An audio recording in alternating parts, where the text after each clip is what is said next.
sheriff's office. Across America, a crisis is unfolding.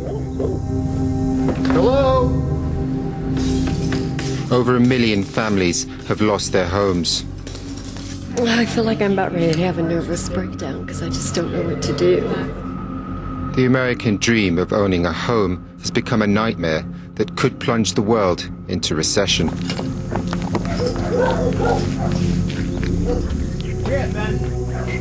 I didn't deserve this, but it's happening. It's really happening.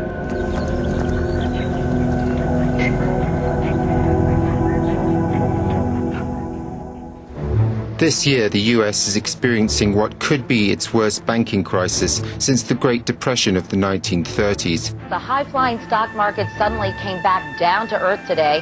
The Dow plunged more than 200 points. It caused world stock markets to fall. This morning, Asian stocks took a nosedive.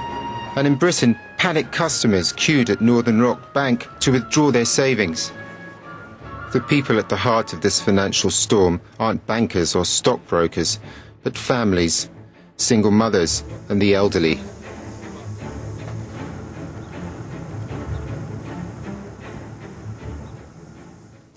I received this notice the beginning of September.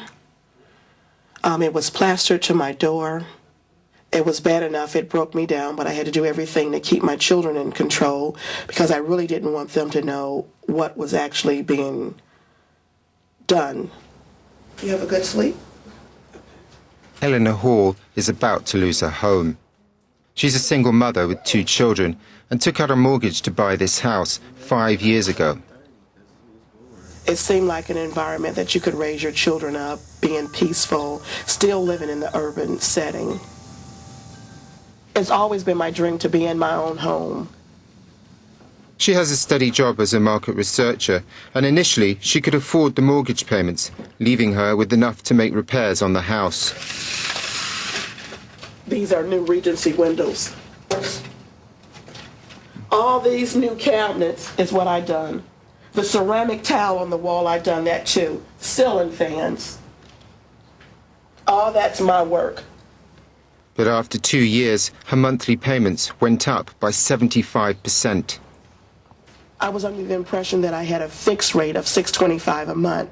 I had no idea that I had a variable rate that would escalate every 3 to 6 months. So my mortgage went from $625 a month to $1,098 a month. Eleanor had been sold a mortgage called a subprime, designed for people on low income or with poor credit. She didn't realize it, but the cost of this loan was designed to rise over time. She couldn't pay and will soon be homeless. If I didn't have children, it would be one thing, but I have children who's going to need housing. And to say someone is going to come and escort me out of property that I didn't put everything into, not to have anything to show for it. I didn't deserve this, but it's happening. It's really happening. All over America, people who have taken out subprime mortgages are losing their homes, creating a financial storm that's sweeping across this country and threatening economic stability across the globe.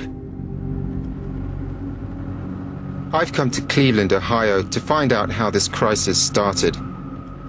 Nowhere has been hit harder. The city has one of the highest rates of subprime repossessions in the country. This is East 53rd Street, and here you can see how bad things have got in this city. Most of the houses here are boarded up. Here are 2 houses, again in the same street, completely boarded up. That one's going to be condemned. Empty. Empty. Empty.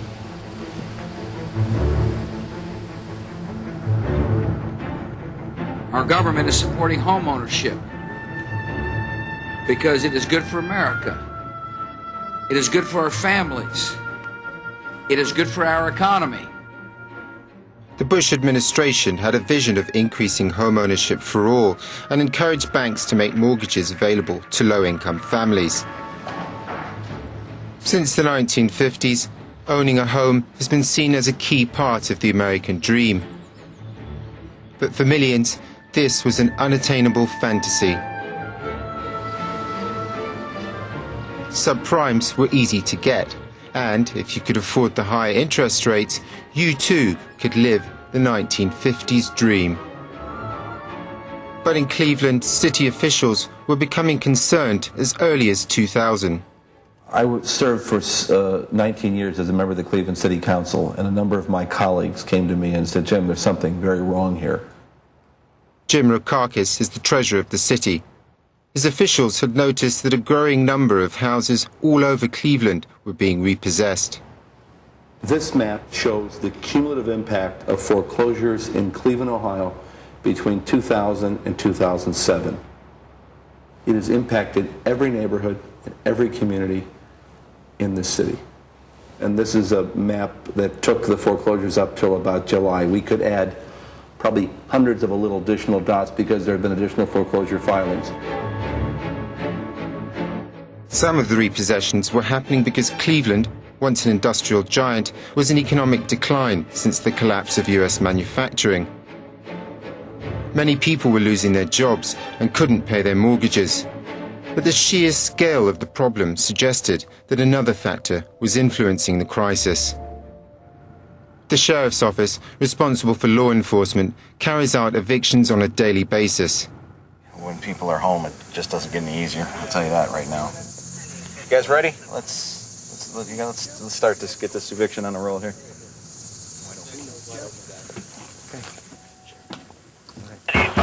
Sheriff's office! Sheriff's office! The sheriffs ensure people have left their homes on eviction day. When I started, we were getting about 12 evictions a week. Now we're getting 90. Earlier this morning, we did the eviction on this property, and just before that, we posted the notice of eviction, which is scheduled 6 weeks from today. We posted that just today as well. On what property? 482. Just goes to show you that neighbors are, going through the same sort of problems within weeks of each other, literally. It seems like the whole northeastern part of the state is just dying. People are just moving, leaving. In this year alone, 17,000 households in the city face being evicted. Sheriff's office! Most people have left by the time the sheriffs arrive, but the possessions they abandon give an insight into their lives. The homes are just basically like a museum full of old artifacts. Somebody's birthday party with kids. You can actually drive yourself crazy thinking about all these people losing their homes and what they're going to do, where they're going to go. When subprimes were first sold, few imagined the consequences. They were big business. Not only did customers pay more for them, but many subprime lenders didn't even have to worry if customers paid them back. The loans and the risk of making them were sold on Wall Street to investors all around the world. I'm an American mortgage specialist. I can help you pay off high. Millions were spent on advertising, and when it came to selling, it seems almost anything went. Do you own a house? Are you looking for lower mortgage payments? Yeah, who can help me with that? Cal can. This was the Wild West of lending, and there was no sheriff in town. No sheriff. And subprimes weren't just sold to first-time buyers. City officials say teams of mortgage brokers earned commission by persuading vulnerable homeowners, often elderly or with little financial nous, to borrow money by remortgaging their homes. What's happening here? What's happening here? Yeah. Ask the gentleman you came with. He's being evicted and he's having a hard time grasping it. They said there was something about foreclosure. And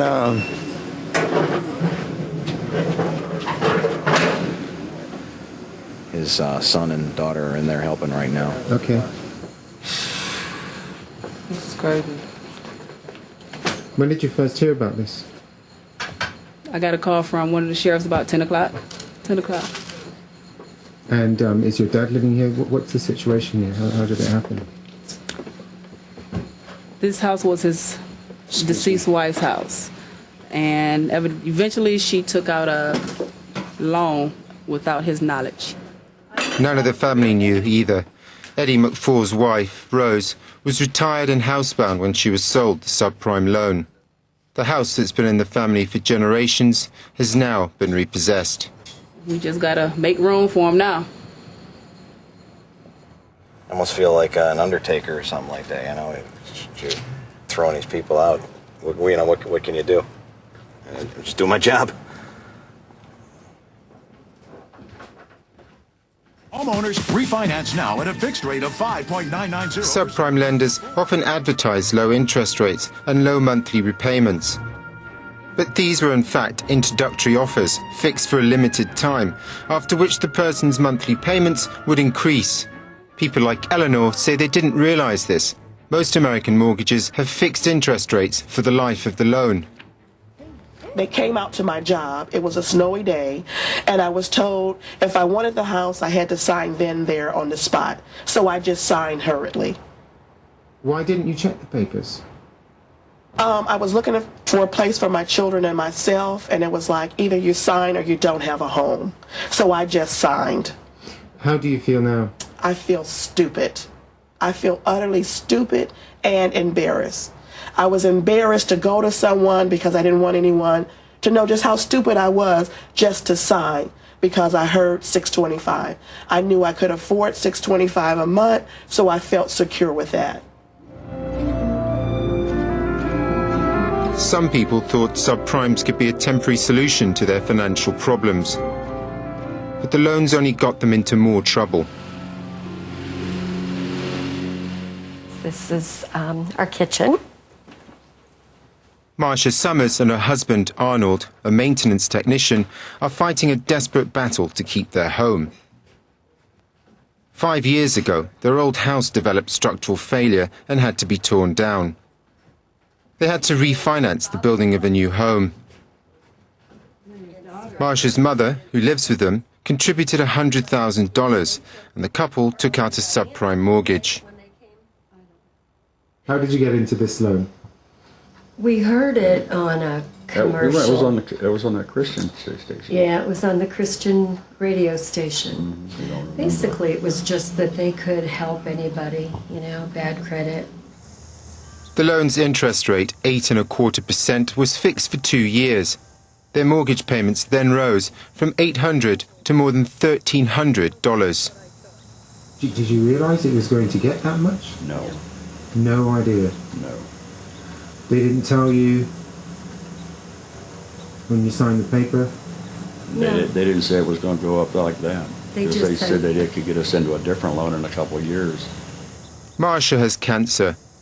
Her treatment cost $25,000 a year, and the couple soon found they couldn't afford their repayments. They tried to swap to an affordable fixed-rate loan, but couldn't. Their house is now being repossessed by the bank, who plan to sell it at auction. My mother doesn't know what all's going on because she's 87 and she doesn't need to be burdened with all of this. She's never had a creditor in her entire life. So where has that left you now? Pretty desperate. Yeah, it is right now. So everything's going downhill. Just fighting for things. Get tired of fighting after a while. Gotta fight. Why do you get tired of fighting? Just get tired. He's not as he's not as upbeat as I am. No. Variable rate subprimes are pegged to US interest rates. Since Marcia and Arnold took out their loan, these rates have increased 17 times. For them, and many subprime borrowers, this has meant financial disaster. By 2002, so many houses were being repossessed that Cleveland tried to pass laws to provide compulsory financial advice to low-income families being put on high-cost loans. However, the state government stopped them.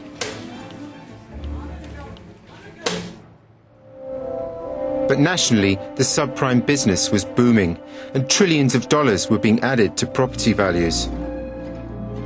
US mortgages had become hot investments on Wall Street. Billions of dollars from all over the world continued to flow into the subprime market. By 2004, 1 in 5 mortgages sold was subprime, and an increasing number of these loans were being sold to people who weren't being asked to provide any proof of income. With no income verification, no bank statements, and no tax returns needed. And with this no documentation loan. That means I sit across the table from you and you ask me, what did you make? And I say, I made $100,000. And you move to the next question, and what would you like to buy? Many subprime borrowers had no hope of ever being able to pay back their loans. And Cleveland's repossessed houses now stand empty.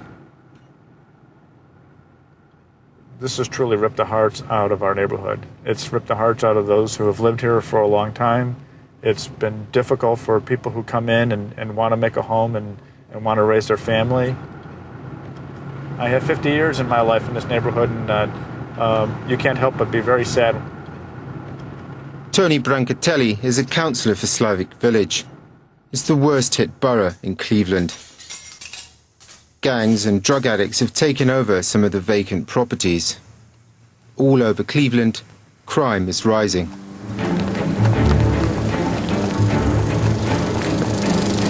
Oh! Stop! Yeah, Ben. Where'd you go, Ben? Talk to me. So what was that about? What happened? Not really sure, to be honest with you. Four young males walked down that driveway, saw me. The front two turned around really fast. The other two saw me and they started running. Asked them to stop. They didn't stop and continued through the backyards. Lost sight of them. For sheriffs Jeff and Ben, carrying out evictions is a dangerous job. The property management company has already made it known that it's been winterized, meaning nobody's living here. To criminals, that's an invitation. You know, nobody lives here. So every time you go in, there's a chance that you're going to run into Absolutely. something like that? Absolutely. This memorial is for a father of 3 shot dead while walking home. The family across the road are in no doubt as to what's led to the increase in crime. This is what we see when we wake up in the morning and look out of our window. Tell America what you think about boarded up houses. Wrong. We shouldn't have them. Wrong. We need to put homeless. You need to put the homeless people that don't have houses in the houses. If people are living there, at least then we'll have money to pay for our books for our kids for school because someone will be paying the property taxes. And at least then we won't have so much crime on our streets. And at least then we don't have to look at this and wonder if there's a dead body in it when it stinks so horrible outside. We've been asking for help in this community for years. When there was blood flowing on the streets of this city, nobody cared. They really didn't. The only time people paid attention is when blood began to flow on the only street that matters in this country, and that was Wall Street. The crisis hit Wall Street after mortgage defaults hit record levels and the US housing market became swamped with repossessed homes that no one was able to sell. By then, over $1 trillion had been invested in subprimes, and financial institutions faced crippling losses.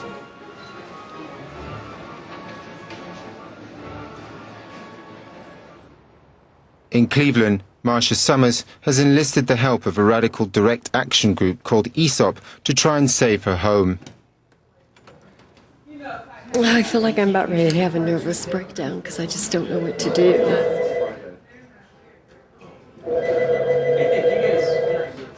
This is the Eastside Organizing Project. We're a community organization that uses direct action organizing to beat up on the bad guys. The Eastside Organizing Project is pressurizing the banks to refinance the loans they say have been missold to the public. This isn't rocket science. This isn't high finance. This is just unbridled greed. A lot of people on the other side would say that it was the borrowers that were to blame. They take on too many loans. Yeah, everybody's to blame. You know, we found the smoking gun. Everybody's fingerprints are on it. Aesop's advisors will liaise between Marcia and her bank to try to come up with an affordable payment plan so the house doesn't need to be sold. You okay? I will be. At least I know she read the letter. No one's ever, I've tried to tell them what happened, how we actually got to that point. Apparently she's had several payment plans, all of which she failed. So after a certain point, the lenders do say there's no way we can work this out. They're not going to keep up any plan that we give them. So that's where we are with her right now. She said that she has very special circumstances, so I suggest that we conference call where she can actually speak with the lender. Marcia will return in 2 days for the conference call. She hopes that with the backing of Aesop, the bank might give her and Arnold one last chance. Meanwhile, the subprime mortgage industry is in meltdown. 150 firms have gone bust, and within a few years, over 2 million families are expected to lose their homes. So how long have you lived here? 26 years. 26? Yeah. Could somebody purchase it from the bank? African-American homeowners have been badly affected. They were far more likely to be sold subprime loans than white. The crisis could lead to the greatest loss of African-American wealth in U.S. history. Everything that I've worked for, I have lost. But most of all, I've lost my integrity. If they wanted the house, I could have just walked away. But not, my credit is tarnished. People don't even look at me for me or what I could do. And like I said, I still can pay someone rent every month, but it's what they've done to my credit. My Heavenly Father, God just found me to the right way, my Heavenly Father. Since failing to pay her mortgage, Eleanor Hord's been listed as a bad creditor and is unable to find suitable housing for her and her children. Yes, my name is Eleanor, and I'm calling concerning the property in Newburgh Heights. I'm calling to see when you will be showing that property, and you have a blessed day, too. Thank you so much. And it's like, do I go into slum property just to have somewhere to go? Property that's not fit for anyone to go into. The better property, once they go into my credit report, it's like, no, we cannot help you. That's not fair. That is really not fair. I work every day, 40 hours plus, to be homeless in 2 weeks. In Cleveland, 10,000 houses stand empty, and many are being stripped of anything of value. This gives you an idea of how bad things get once a house has been foreclosed on. People here moved out 3 months ago, and in that time you can see the devastation caused. Aluminium's been stripped away by scrap metal hunters. What's worse, people across the street have to stare at this all day. With all due respect to the 9/11 victims, this is like ground zero without the planes inside the buildings, and this is like New Orleans without the water. It will cost the city $100 million to knock them down.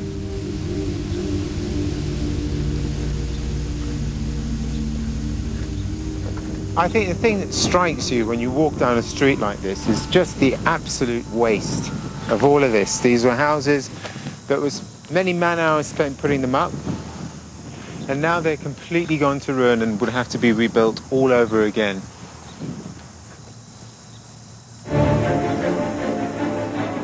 The repercussions of the subprime crisis are still being felt across the globe. Some banks and financial institutions are now finding it hard to raise cash from the international money markets. As a result, there's a worldwide credit crunch. Here in the UK, some borrowers are finding it harder to get mortgages, and house prices could eventually be hit. There's more at stake. US spending fuels 25% of the world's wealth. If the crisis means Americans stop shopping, then the threat of a worldwide recession will grow. But for the people at the center of the storm, it's not about world markets, but their homes. Here we are. Today, Marcia Summers learns if she and her husband will lose their house. She has a conference call with the bank at ESOP. The pit of my stomach just feels sick, like it's almost like I'm losing my best friend. Now, I want you to be prepared for when we get on this call of the type of situation that we're in, okay? She hopes to persuade the bank to agree to a new payment plan. Tensions arise when the bank fails to call at the allotted time. It's been 2 hours. When they do call, there's a problem. Are you ready to conference? Okay, hang on a second. She can't have the conference call with media. They're going to give you their PR person, right? And then you can discuss it with them after the conference call. 36, 31. And his number? That doesn't sound good.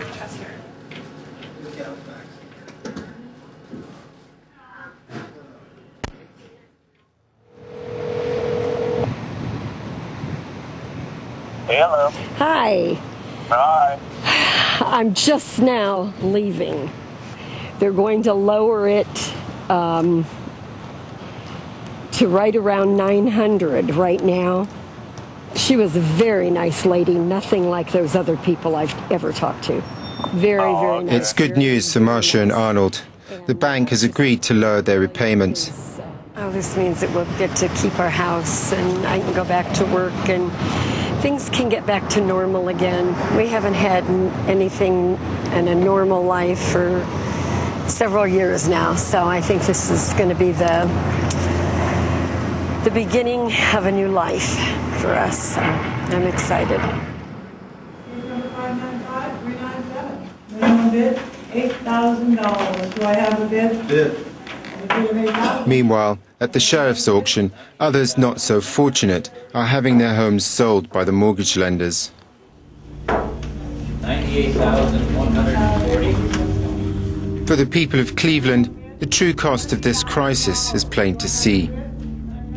Behind these crosses lie stories of lives shattered, of people who bought into the American dream but found themselves in an American nightmare. I don't ever see myself owning another home because of the mistrust, the deceit, the fraud. I just don't see it. I don't trust. I'm always looking over my shoulder. People I thought had my best interest, they was only out for $1.